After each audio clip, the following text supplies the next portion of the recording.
Hello everybody and welcome to another episode of Beast from Gaming, and today I just want to do a quick review on what is the difference between a noob, mid game, and end game. Alright, so this is pretty quick and easy stuff, right? When you're a noob, you have noob stuff. You have stuff from the beginning shop, you have stuff from the pineapple shop, and you even have stuff that's kind of going on at the mountain shop. That's kind of like the start, I want to say, of the mid game. The end game stuff is you have end game materials, end game tool, the pedal one. You have the end game mask or masks, the demon mask here. You have end game boots. You don't have the mountain boots anymore, but you're crafting stuff. So the coconut clogs or the gummy boots, the ultimate, right? You have end game type of belts.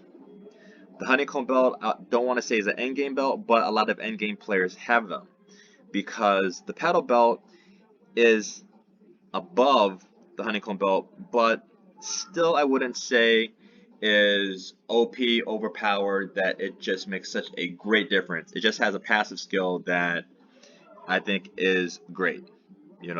It's just like the pedal wand in that a shuriken comes out, it hits a bee, and there's instant conversion there.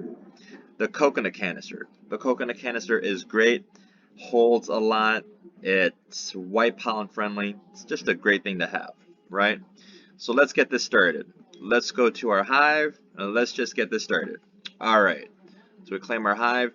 Now another thing about being end game is that you get a windy bee and you got to balance it out with the sprinkler. But to get the best sprinkler, you got to get the badges. You have to get these 10 Grandmaster badges, and these things take a lot of grinding. A lot of grinding. So you got to get 10 of those, and you have to get, let's round it up, 56 billion honey. Got to save that all. So where am I getting at? I'm getting to the point that this noob is going to get the Supreme Saturator. Yes, moving up to a end game level. Not end game yet, but between mid level to end game because it's gathering up a lot of end game stuff.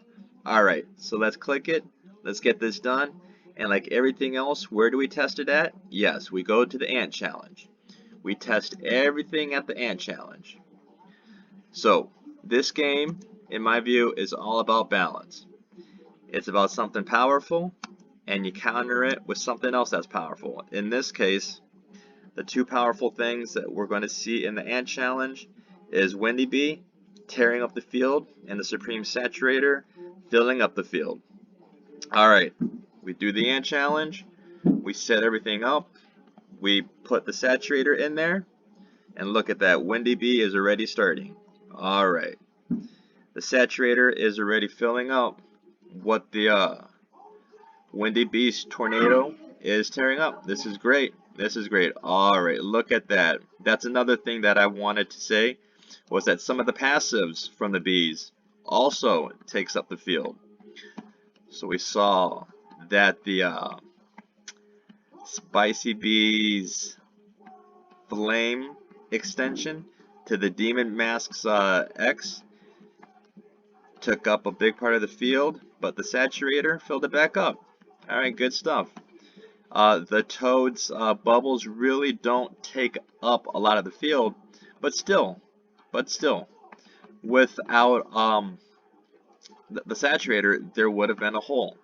Okay, so the Pedal Wand, without a sprinkler, would just leave this field bare.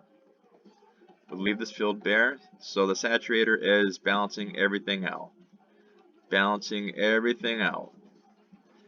So let's just keep going. Now the score that we want to be endgame is guaranteed 150, right?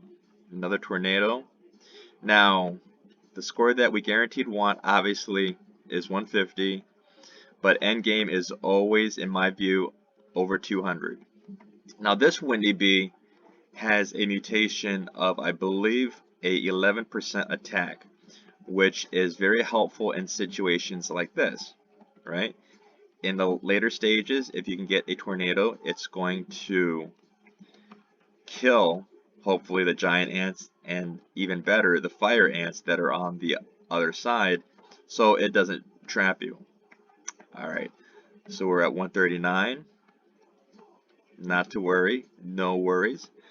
I believe our health is still up there. We got our 2 frogs that should snap up any ant that's out there, because they are level 13s, I believe. End game levels, I get asked, what level should I be at? I think end game players should have bees that are above the top mod, which is Krabby. Krabby's a level 12, so your bees should be at least a 12. Personal view. So let's say 13. How many bees should you have? You start needing a lot of money after 45. So why don't we say level 12 bees at 45, and then you're at least bee wise, number wise, 45. Alright. Well, thank you very much for watching this video.